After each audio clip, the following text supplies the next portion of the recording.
Good morning friends, एक बार फिर से आप सबका स्वागत है मेरे चैनल वोकैबुलरी पर। आज की इस वीडियो में हम बात करने वाले हैं उन कुछ कॉमन मिस्टेक्स के बारे में जो अक्सर करके हम लोग इंग्लिश बोलते वक्त या फिर लिखते वक्त अपनी डेली लाइफ में रोज़ाना करते हैं। तो आज की वीडियो में हम सिर्फ मिस्टेक्स देखेंगे और उनका करेक्शन देखेंगे। तो चलिए शुरू करते हैं। सबसे पहला जो हम गलती करते हैं वो है रॉन्ग फॉर्म ऑफ वर्ब का यूज़ करना। अक्सर करके हम लोग वर्ब की फॉर्म सही से यूज़ नहीं करते हैं। कहीं पे कंटिन्यूस में आईएनजी लगा दे रहे हैं ज़बरदस्ती, कहीं पर थर्ड फॉर्म लगा रहे हैं बिना बात के, कहीं पे सेकंड फॉर्म यूज़ हो जा रही है कहीं पर भी। तो जैसे एक एग्जांपल के रूप में समझते हैं, जैसा कि आपको ये कहना है कि मेरे पास एक पेन है, तो पहली बात तो ये है लगा है तो जाहिर सी बात है प्रेजेंट टेंस हो गया। इसके लिए कई लोग I am having a pain बोलते हैं, जो कि गलत होता है। इसका सही सेंटेंस है आई हैव अ पेन, क्योंकि हैव जो होता है वो पोजेशन दिखाता है, किसी चीज़ का स्वामित्व दिखाता है कि हाँ आई हैव अ कार, मेरे पास एक कार है, आई हैव अ पेन, मेरे पास एक पेन है। बट जब हम हैविंग यूज़ करते हैं तो हैविंग का मतलब होता है कोई चीज़ को खाना या फिर किसी चीज़ का स्वाद लेना। जैसे I am having my lunch, मैं अपना लंच कर रहा हूँ, तो वो काम चल रहा है इसलिए आईएनजी लगता है। नेक्स्ट है जैसे दे done a good job and they did a good job.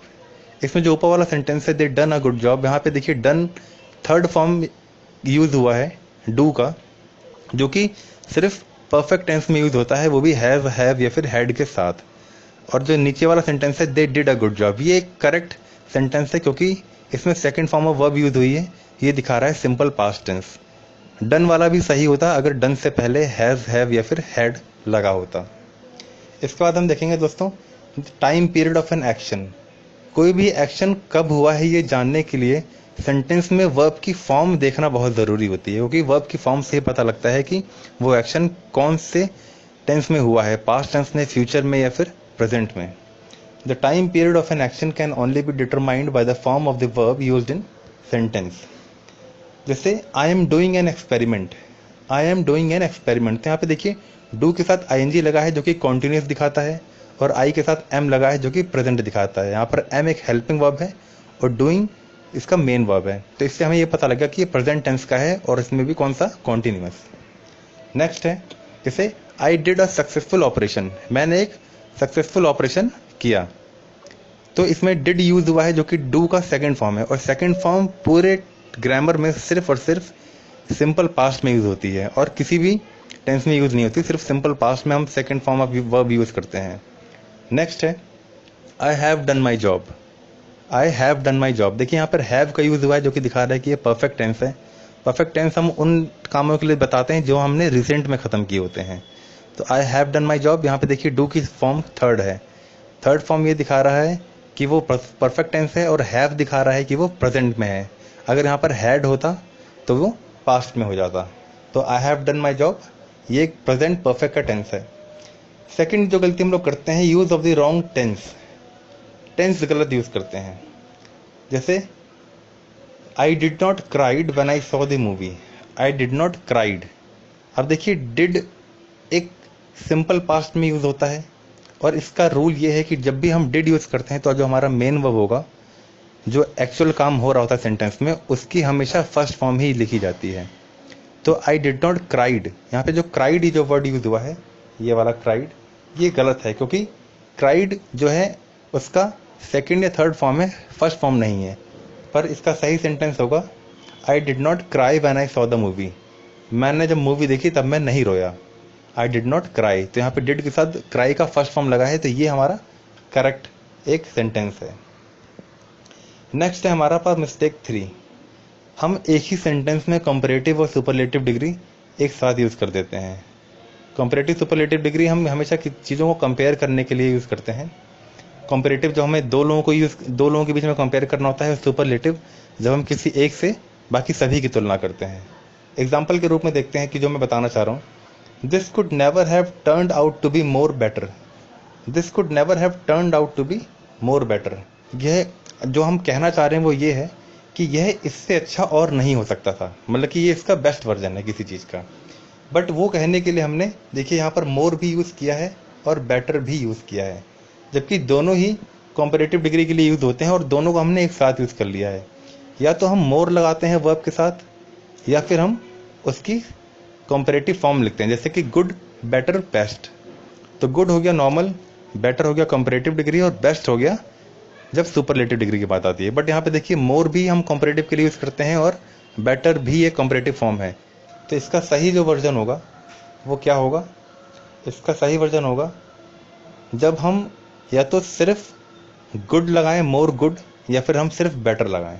क्योंकि यहाँ पर जो बेटर है वो कंपैरेटिव है गुड का, और मोर जो है वो कंपैरेटिव है एडजेक्टिव मच का। दोनों ही कंपैरेटिव यहाँ पर एक साथ यूज़ कर लिए हैं। तो जो सही सेंटेंस बनना चाहिए वो इस तरह का कुछ होगा, this could never have turned out to be better.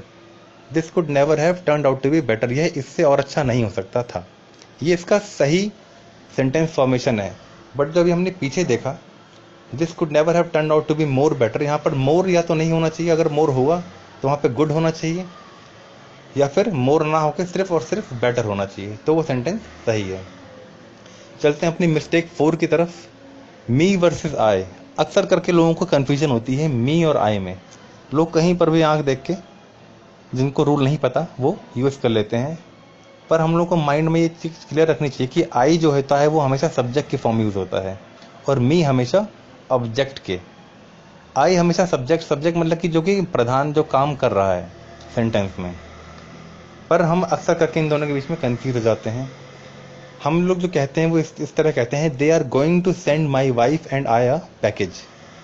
They are going to send my wife and I a package. कहना तो हम ये चाह रहे हैं कि वो हमारे और हमारी पत्नी के लिए, मतलब मेरी और मेरी पत्नी के लिए एक पैकेज भेज रहे हैं या फिर भेजेंगे। They are going to send, अभी भेजा नहीं, भेजेंगे। बट अगर हम देखें, if we remove the person and preceding the I, it would sound they are going to send I a package. अगर मैं वाइफ वाला पार्ट हटा देता हूँ तो तब हम सेंटेंस पढ़ के देखते हैं, तो ये क्या हो जाएगा, they are going to send I a package, जो कि सुनने में भी बेकारी लग रहा है और ग्रामेटिकली भी करेक्ट नहीं है। इसका जो करेक्ट वर्जन होगा वो ये होगा, they are going to send me a package. They are going to send me a package, वह मेरे लिए एक पैकेज भेजने वाले हैं। Let's look at some common mistakes.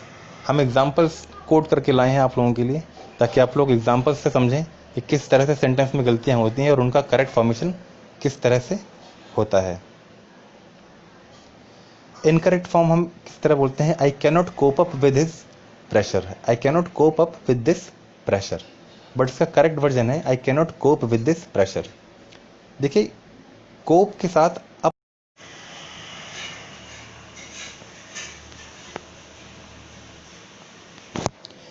Next है हमारे पास इनकरेक्ट फॉर्म है, he do not have a laptop. He के साथ देखिए यहाँ पे डू लगा है, जबकि ही एक सिंगुलर फॉर्म है और इसके लिए हमें हेल्पिंग वर्ब भी सिंगुलर फॉर्म का ही यूज़ करना चाहिए था, जो कि होता है डज। तो करेक्ट फॉर्म होगा, he does not have a laptop, उसके पास एक लैपटॉप नहीं है। फिर नेक्स्ट है, what is the time in your watch. अगर हमें किसी से पूछना है कि आपकी घड़ी में कितना समय हुआ है या फिर समय कितना हुआ है, तो हम इस तरह से पूछते हैं, what is the time in your watch, जो कि इनकरेक्ट होता है।